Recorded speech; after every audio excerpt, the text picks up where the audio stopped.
Hey everybody, welcome to this week's Q&As. It is Thursday morning, so hopefully there was enough time for everybody to get their questions in. So let's just jump in and see what we got. First up, over on the YouTube support page, James Pingel said they have the opportunity to rethink storage for their games and movies. They've used some storage cube shelves with a few cloth drawers, and they love them for storing controllers and cables, but they don't like them as much for games because they're too deep, and they have to double stack games and movies to fit everything, with the bonus that not all the cubes have a backing to them.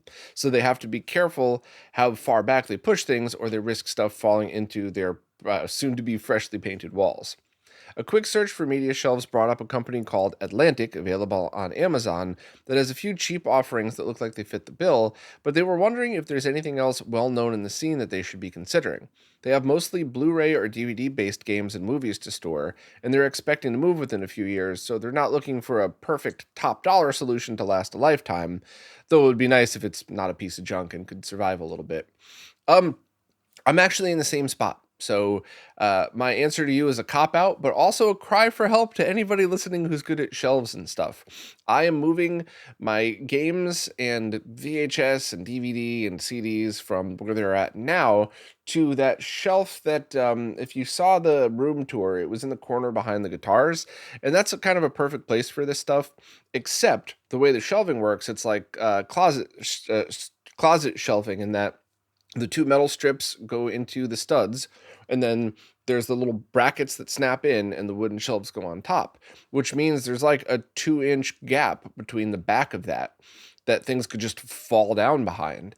So I was wondering what's the best way to store all that stuff. Now, sure, I could take all of that and push it all the way back and hope that the media doesn't teeter back enough to fall through, but I thought it would be much cooler if there was better things like for cassettes, for example, there are those plastic storage things that usually have the wall mount stuff in them.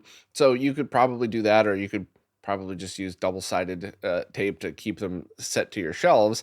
So that way you would put that plastic thing on the shelf and put the cassettes into that. But are there any better methods?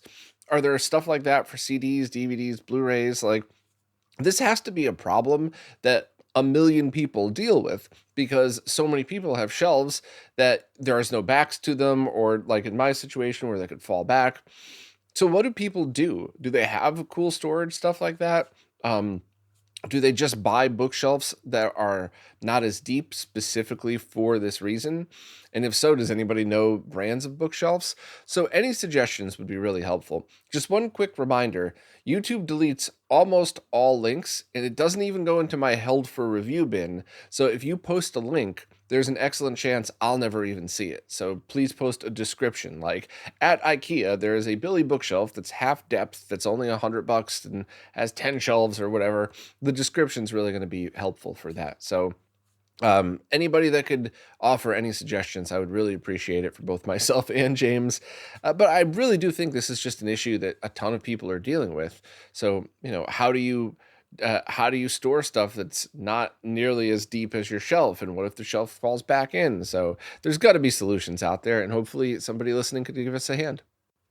Now we're going to switch over to Patreon.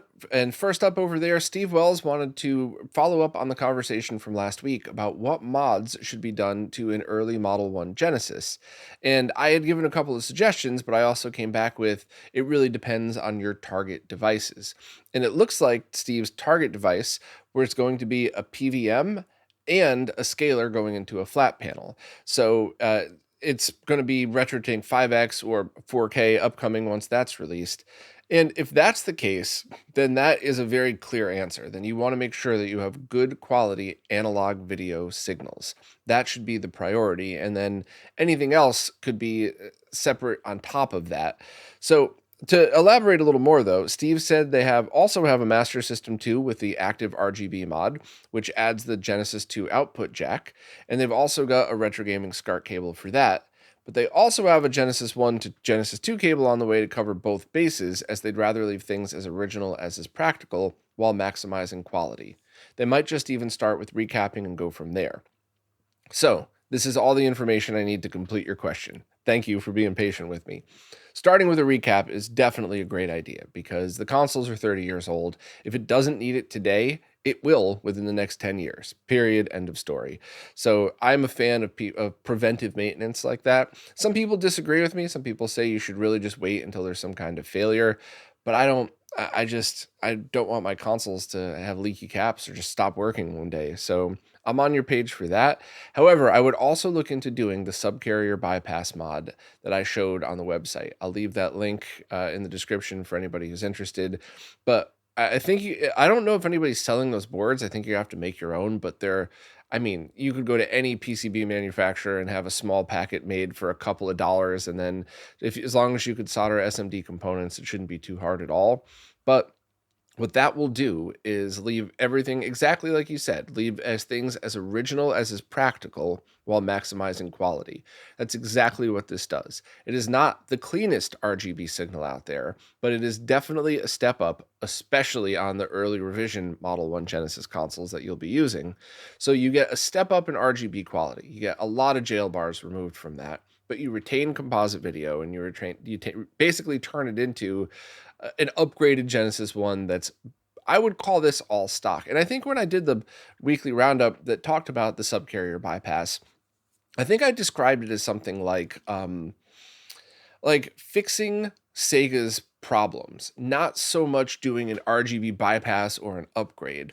And anybody that's open to Model 1 Genesis knows that there's very often bodge wires everywhere on the inside because they needed to fix their own design before they got shipped out. So I kind of view this more as fixing Sega's mistake than I do anything else. So I would definitely look into that. Worst case scenario, you could always put it back the way it was. You could add that HDMI mod later. You could do it. I think the HDMI mod would work with this one as well. So I don't think there's any downside to doing that other than, it's a mod that you have to deal with doing. But starting with recapping and seeing how you like it's fine.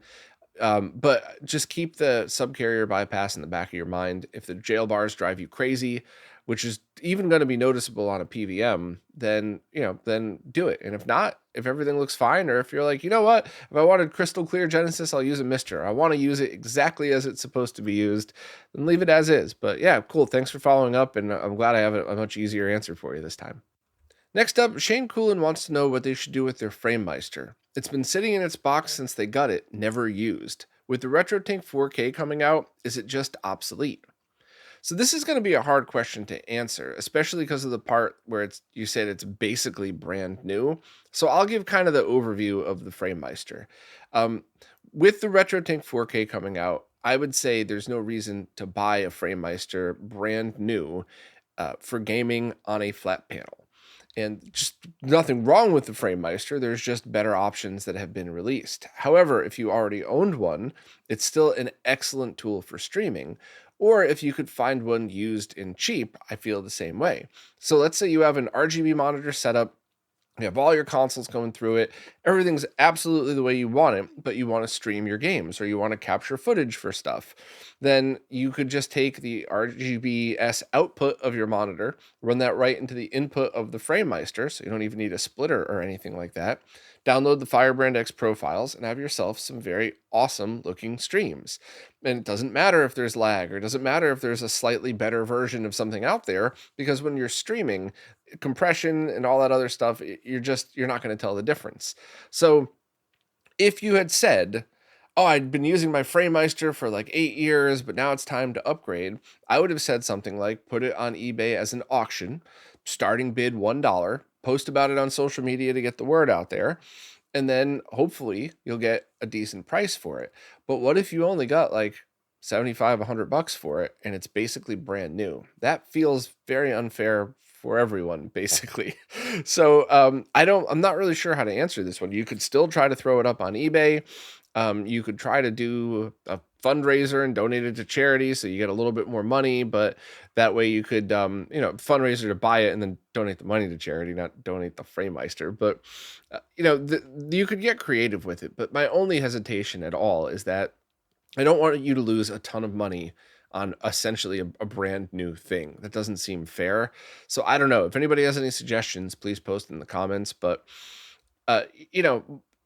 just putting it on eBay for an auction is always a really good idea. Or see what they're selling for on eBay. Not the scalper prices. Look at the real sales, and then just kind of aim it at the higher range of that, but sell it as new, and hopefully you'll be able to get your money for it. Sell it as a buy it now or something. But yeah, it's just one of those things where it's kind of hard because it is definitely the Framemeister. I mean, there would not be the same type of scaling options we had if we didn't have the Framemeister to start. If nothing else, that got Firebrand X profiles out there, which allowed us to do a lot of the things that we now do on the OSSC, on the Tink 5X, and of course, its profiles are coming on the Tink 4K. So I don't want to throw shade at the Framemeister because it doesn't deserve that, but it's kind of hard because it's also what I would not recommend right now.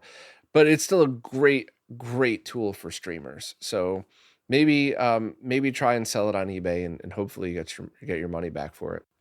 Next up, Bernie doesn't really have a question. He just thought we might be interested in ultimatesid.dk. And there's high-res recordings of SID tunes with documentation on which Commodore 64 was used and which SID was used in each case. Seems with composers signing off on several recordings as well. That's awesome. I really wish I could keep up more on this stuff. I try to leave the retro PC stuff to Reese, to Vanessa, to Danielle. And Maddie's always welcome to post on the site as well, Miss Mad Lemon, but I'm not sure if she ever has. I know I can set her up with an account. But it's just, I don't like talking about things that I don't have a decent enough grasp of because I feel like it's disrespectful. And when it comes to things like, hey, there's a new thing for sale for the Commodore 64 that people are probably going to want, that's one thing, because even if I get every single bit of information wrong, as long as I get the pre-order date, the price, and what it's called, and the website link right, it's still a win because people who are fans of that might be able to at least learn about it and laugh at me if I get it wildly wrong. But stuff like this, where there's nothing really to sell, there's just awesome work out there that deserves good promotion. I feel like for me to just kind of fumble through it would be disrespectful. So I'm going to leave the link that Bernie posted in the description for anybody that wants to check it out. And maybe if one of the writers who's into C64 is into this stuff too, they could do a brief write-up that won't sound like a bumbling idiot trying to figure out what SID tunes on a C64 is. Next up, Oliver Clare wanted to share an idea for kind of an interesting homebrew Wii controller. And basically, what about instead of having accelerometers or gyroscopes like a Wiimote to do its motion control, you have gesture recognition software to translate button inputs into corresponding gestures and in-game actions. So you might be able to have something like a micro SD slot in the controller, and that way you could kind of try to program it in with these pre-configured gestures. And I think all of those things are pretty interesting. And I think sometimes that might be something that could be added to game patches. So you used an example of Donkey Kong Country Returns. Maybe one profile would map the shake feature or the tilt to rotate to a different button and stuff like that. I think those might be good per game for people that just don't want to have to deal with that. But I think for you to actually design a controller that replaces the Wii's motion controls with gesture-based stuff, what that would really take is a person or group of people who feel really passionately about that and just want to do this as a hobby and then release it and see what happens. This is respectfully, I don't think this is one of those ideas where you get a group of people together, you fund it, you build it, and then you hope people buy it. I think this is the opposite. I think this would take somebody with in-depth knowledge of how to do stuff like this to make their own Wii controller in order to integrate all of this stuff into it. But I could be wrong. Maybe as I say this idea out loud, people are going to go, "Oh no, I'd love that." Let's work something out. But I think the best way to go about doing that would probably be to have a developer who already just really wants to do something like this and put them in touch with other people who could help the other portions, like making the molds, doing a 3D print. But I think it would really have to start with a passion project for somebody to want to do something like this. I always thought the Wii's motion controls were fine based on the game. So some games, the tilt, the shake, I thought that kind of added to it. And the silly stuff like the bowling and the tennis, those were pretty neat. But then when it got to things like the sword control and Skyward Sword, when you had that one side game thing where you'd have to swipe back and forth, there was nothing I could ever do to get it to work on screen the way I was using the controller to do it. So I always was very let down by some of the more advanced stuff. So it was kind of one of those things where it's a personal preference, but I think Nintendo did find a happy medium. They're not going to make a controller that costs $500 to make that has flawless motion controls that some kid is going to throw through a window and smash by accident. So I think they found a really good balance. And I do wish the motion control plus was something that could have been done first, but it it is what it is. So I'm a fan of the Wii. I think it was absolutely groundbreaking for a whole bunch of reasons, but I'm not really sure if there's a huge need to do a controller that does gesture based. I think there might be a better way of going through something like Dolphin and using those in emulation to do that. And that's one of the great things about emulation is having some kind of macro that's programmed into a key command, whether it's on your keyboard or a controller.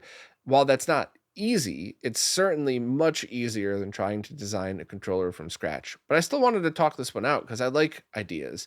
And I also am very aware of just because I don't think something's a hit product doesn't mean it's not going to be. So I am well aware of maybe I say this out loud. There's going to be tons of people that go, holy crap, I've always wanted that. Let's get together and do it. My gut's telling me no, but I still like talking about this stuff because I am a firm believer that, especially like when I was writing music in the band, I was a firm believer that even my bad ideas could potentially lead to good ones. And they very often did. I'd very often fart out a riff, and as soon as I played it, my ears would go, no, that definitely doesn't work the way I thought it would. But somebody else in the room might be like, hey, that doesn't work, but why don't we use that to do this? And so maybe that's what we're going to lead to here. Who knows, Oliver? Maybe you've just accidentally started an entire movement of macro controls for Dolphin or something like that. But I still wanted to talk it out because I like fun ideas. Next up, Muramasa wants to make a video on an F-Zero AX cabinet they own. Part of that will be capturing video from the system. The F-Zero AX uses the Triforce Arcade System, which is based on a GameCube. It has dual VGA outs on the board with various dip switches to change the type of signal output. They haven't yet looked to see what exact signal it's outputting, but assuming it's a standard VGA signal, what are their options for capture? At the moment, they don't own any scalers and they have some HDMI capture solutions. They wanted to see if I had recommendations for VGA capture or if it might make more sense to get a scaler and capture through that. So I have two answers. What you did not say is I'm going to try to be the best professional F-Zero AX streamer on the planet. I want to get archival footage for a Netflix documentary. I want to get the best of the best. What you said was you already have some HDMI capture solutions. How can I get what this is presumably a VGA signal onto that? So my suggestion would be to start with a cheap DAC, ADC, analog to digital converter. It's the same link though, retrorgb.link/cheap DAC. It's going to have both ADCs and DACs there. And just get yourself a basic VGA to HDMI converter and see what happens. Maybe it's going to crush the blacks. Maybe the IRE level is going to be way off. Maybe it's not going to work at all, but it's probably going to be $10 or maybe up to 20. Everything's kind of gone up in price, but you're still talking $20. It should be compatible with every HDMI capture solution. And if it's not, as long as you get it from the Amazon link, you could just return it. So that's definitely where I would start, because what if you drop $20 on this? It's totally fine. You get your project done and you never use it again. It's a pretty well spent $20 and a tool in your toolbox that you're definitely going to use at some other point. Now, if you had said the opposite and you're like, I want the best for this, I want to get the top quality, I just want to get the best solution for this, you could get the OSSC and you could try to dial in timings for it. You could get the RetroTink 5X and you could get the HD15 to SCART, which will take VGA and safely adapt it to the SCART input of the RetroTink 5X. Or, of course, you could wait for the upcoming 4K and do even more craziness with it. But the difference is, a VGA to HDMI converter is just going to digitize it, and that's it. So you're still going to have analog noise. You're not going to be dialing in phase or any of the specific timings. You're just digitizing it. Whereas any of those other solutions, you have the potential to dial in the most perfect capture from it. But do you need that? Are you going to be getting lossless captures that you're using for archival, or are you just posting really cool footage that you could do a great job scaling in post? So that's why I would start with that and kind of go from there. I have never personally used a Triforce Arcade System. I'm pretty sure the dip switches are for things like dual or single out, 480i, 480p, or actually it would be 480i or 640 by 480, I think. But either way, you should be able to get a VGA output of that. So that's where I would start. Next question from Muramasa. If I don't mind sharing, they're really curious how I juggle all the things I want to do. They're finding they're drowning in various projects, shipping products, making products, and actually designing new products. Just wanted to see how I deal with managing my time and if I think it's working for me. Just trying to get ideas from other people that they assume are overloaded. So I have my very set rules that I grounded myself in. The podcast has to come out Wednesday morning, period, end of story. If I'm sick, if I'm not sick, if I'm on vacation, that's priority. Second priority are these Q&As. And no disrespect to anybody. I don't want people who participate in these to feel second, but I do feel like people who support and participate in these do so to help keep the weekly podcast running. So I don't feel like you're offended by saying that the Q&As come second. So I have missed those a few times. But that's the number one thing is I've picked my priority, and that is the weekly podcast. Now that entails making sure I try to do one post a day minimum on RetroRGB. If there's 0 posts one day and 5 another, whatever. But at the end of the week, I try to make it so there's 7 total things to talk about, one for each day. Sometimes there's been 25, sometimes there's been 6, but so the weekly podcast means that I have to make sure that I'm writing articles either daily or multiple a day. Writing articles, sometimes it's easy. Hey, there's a new pre-order for this thing that's this time and this price, and here's your link. That's like 15 minutes worth of work, but most are not. Most require research and reaching out to people and double checking myself to make sure I don't sound like a total ass when I talk about it. So that is priority one, getting posts up there, getting the following people all across social medias and keeping in touch with people so that I could continue to get all of this stuff out to people. So the weekly podcast is number one, and the little tree that it trickles down and all of the things to it. So a lot of that is talking with devs and helping devs aim in the right direction for what the people who buy this stuff are really looking for. Very often a dev has a product that's 99% there, but if they made 1 or 2 little changes, that's exactly what people have been asking for. So now people get what they're asking for and more. So that's a huge part of it. And then everything else, I just gem in wherever I can. And this is where my supposed ADHD it becomes my superpower, not my disability, because that's when I just start a bunch of projects and I just work on a little bit at a time. And sometimes I just cannot concentrate. Just sitting down and trying to write one paragraph of a script or a post or something, I can't do it. So great, I've already started 2 other projects. Let me grab this thing to throw on the oscilloscope. Let me start boxing stuff up. I got to ship to somebody to test.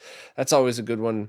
Even if I'm not feeling well, as long as I'm not totally weak, I could just box stuff up and wrap bubble wrap around it. So it's always making sure that no matter what my time, no matter how I'm feeling, if I have time to spend, there's something that I could fit in. And sometimes it's actually watching YouTube videos, because I don't have the time to sit and watch all of the videos that I want. But if I'm going to be talking about somebody's videos on the weekly podcast, I really want to do that. And sometimes sometimes it doesn't feel like work at all. Like that, like if I'm watching it, here's the best example. If I'm watching a Displaced Gamers video that pops up in my feed from years ago, that to me is entertainment, because I'm learning stuff. I get to learn about a video game that maybe I was always interested in. But when I watch that specifically to talk about the weekly roundup, I'm paying attention. I don't touch my phone. I don't do anything else. Like, I'm paying attention because I really appreciate Chris's work. So now, well, I don't want to be insulting and say it's work to watch a Displaced Gamers video. I hope it's not being interpreted that way, but I treat that very seriously because I want to get the word out. So sometimes my job requires me to sit on a couch and watch TV, which is kind of cool sometimes. So yeah, I basically just continue to pile projects on, and I unfortunately, as a result, end up letting a lot of people down, especially when things like I get sick for a week. And by the way, thanks for the kind words, I actually am feeling like 99% better, but that really sucks because I have a pile. I am looking to my right at a pile of things. One company has been asking me to test their Switch, which I'm very happy to. They're a great company. They've been working with me forever. Another company that I've just started working with has 2 products there, one of which I need to test behind the scenes, and the other one I will be doing a live stream on to test in front of everybody. And I have a pile of stuff from Laser Bear. Like, I've had this sitting in front of me for a while, and I just got to pick up a phone and call Greg, and I just haven't had time. So unfortunately, when you pile on projects, you're going to let people down. And luckily, if you have people you've worked with long enough, they'll go, yeah, I get it, Bob. You're doing that thing again. I'll see you in a month. We'll revisit it. Luckily, I have a lot of people that treat me very nicely, that understand that I'm just trying to do as much as I can. But yeah, so that's kind of like the whole 10-foot view of it all. But my advice to you is pick your priorities and never miss. And then everything else kind of goes from there. But everybody's different. I have an ADHD brain, so that's how I have to work. A lot of other people I know need to start a task and complete it, whether it's a little bit at a time, or some people lock themselves in a room and just hit it for like 12 hours. Do what's right for you, but that's kind of what's right for me, and it's always been working. And really, the only two negative side effects are that I do end up letting people down on a regular basis because I can't get to every single thing. And it does always lead to burnout. I've been a little bit better about it the past year or so. I don't know if you've noticed, but there's not been as much of the big production videos because that's like a second full-time job on top of an already very full-time job. And not rushing to get a couple of those out a month has definitely improved my health quite a bit, because I was really averaging like 70 to 90 hour weeks for a couple of years to make sure I could continue to do this for a living. And it's still just right on that line, but that's what was kind of keeping everything going. But every 2 or 3 months, about every 3 or 4 months actually, I would hit a wall and just be sick for like almost a full week, just because my body would be like, enough's enough, fatty. You can't fire down 3 donuts and then work a 90-hour week and expect to be fine. So that's the only other thing you just want to worry about is your health. And I'm not sure how old you are, Muramasa, but if you're a freaking old man like me and you're in your 40s, that stuff's it's gonna hit you a lot harder. That whole 70 to 90-hour work week in my late 20s, early 30s was like, what an accomplished week. Let's go out drinking and get shit-faced and sleep, half the day on Sunday, and then get some more work done and do it all over again for the next 6 days in a row. And yeah, I'd be dead if I still did that. So yeah, just keep your health in check. Next up, a question from Chris Deo. Chris is the one that I bought those awesome VGA monitors off of, and he also hooked me up with that very cool Dell flat panel with all those inputs and stuff. Chris has a problem with a PVM 20M4U. They were using it to play a Sega Genesis Model 2, and when they turned off the Genesis, they heard a screech noise, and the monitor powered off and won't turn back on. A quick Google search shows a lot of people have run across this issue when they turn off a console. There's no definitive answer they could find as to why, but they're wondering what happened. Now, Chris also goes on to explain the full setup, which is very helpful. Thank you very much. I wouldn't have been able to answer the question without it. But essentially, his setup's perfect. The only question I have is the Otaku 3-output auto switch. That's one of the powered ones that buffers the 3 outputs, right? It's not one of the ones that is 3 selections of outputs, but you're only allowed to use one at a time. I'm pretty sure it's the multi-out one. So assuming that it's Insurrection Industries RGB SCART cable. That's properly made. It's an official Sega AC adapter. That's good too. And it's, as long as the switch is right, that's all fine. Your cabling between them is not going to affect killing a console or killing a monitor or not. So even if the cabling that you have between them isn't the best, it's only going to affect your quality, not safety.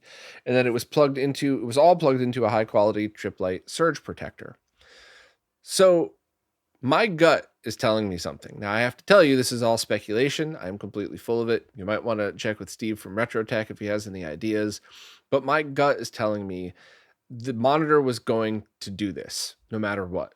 And it might have been that you hooked up a VCR to it and you were watching composite video, and when you powered off the VCR, this happened. It might have been anything.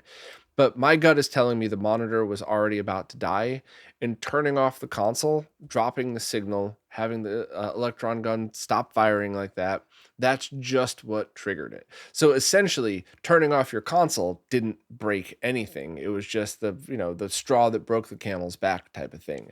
Anything could have done this. I've definitely seen this quite a lot with old electronics and with TVs, in fact.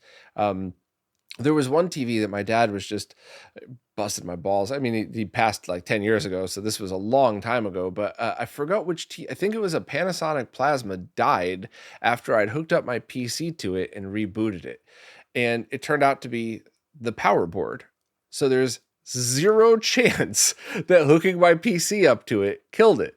And he knew that too. My dad wasn't a moron, but it was still very funny to bust my balls about it forever after that. So it was just a coincidence. It just happened to be that because when it switches resolutions, the panel, shuts off and back on real quick. That's what did it. But that would have happened if we were using a cable box or a DVD player or a video game console. And I think that's essentially what happened here. So I'm kind of over explaining just to try to make sure that while this is all speculation, you didn't do anything wrong. There's nothing wrong with your setup. I've seen your setup. It's pretty awesome. So I don't think you did anything wrong. I just think you had a monitor that was eventually going to need some work anyway, and now is the time. So I would reach out to Steve from RetroTech. If you have the ability to disassemble any of this yourself, then you could also reach out to Jose, who's local, so that might be a little easier. It's the only favoritism between the two is, one's closer to you. I'm not trying to talk shit about either of them, but yeah, that might be something. And you also just have to understand that working on monitors takes forever, and it very often requires you to take the monitor apart, troubleshoot, put it all back together, put it aside, wait for parts to come in. So it's something that, it's very unlikely that you're going to bring this to Arcade Brooklyn, pay the shop $100 and have it fixed in an hour. It's more likely that you're going to have to drop it off with somebody or take it apart and try to troubleshoot yourself, and then work with somebody like Steve, who probably has a bunch of parts laying around in order to fix it. The one thing I will say is, while I always recommend people exercise extreme caution when working on CRTs, generally speaking, PVMs are fairly safe to work on. They're not like some of these consumer TVs that will hold a charge for 20 years. And, if they're larger ones, you could be in for it. So, but still treat it like it's a death trap. And then after it's discharged, then you're totally cool. But, and that's something I'm sticking to. A lot of people still get annoyed when I say that, but I would so much rather have you be overly cautious and not get hurt, even if you didn't need to be overly cautious, than just frivolously reach your hand in, grab the anode cup, and then realize after you're in the hospital that, hey, I had a heart murmur and I never realized it and I almost died or did. So yeah, just be very careful. But the 20-inch PVMs are definitely easier to work on than the 14 inches. I certainly learned that when I was taking that apart. So it is possible that you have something that you could take apart, take really good pictures of, and there could be some visual stuff where somebody like Steve could look at it and go, yeah, this is what you need to repair it. But while I'm speculating, strong gut feeling that you did nothing wrong and this was going to happen at some point very soon anyway, and that's just what did it. But now I would just kind of look at the bright side of things. If you loved that monitor and you take the time to restore it, you're probably never going to have another problem with it for the rest of your life. It's going to be a lot of work, though. Well, that's it for this week. If you're new to these Q&As, feel free to ask any question you'd like wherever it is that you support. Just please ask it in the latest Q&A post, because the way these services work, I can't really figure out what's a new question on an older post. And besides, like you saw today, I like just scrolling through these and treating it as if we were having a conversation hanging out somewhere. I really like just the laid back flow of these. So any question you want, fire away. And of course, and especially, thank you to everybody who supports. Whether you participate in these or not, you are the ones who are really keeping all of this going still. So thank you all so much, and I'll see you next week.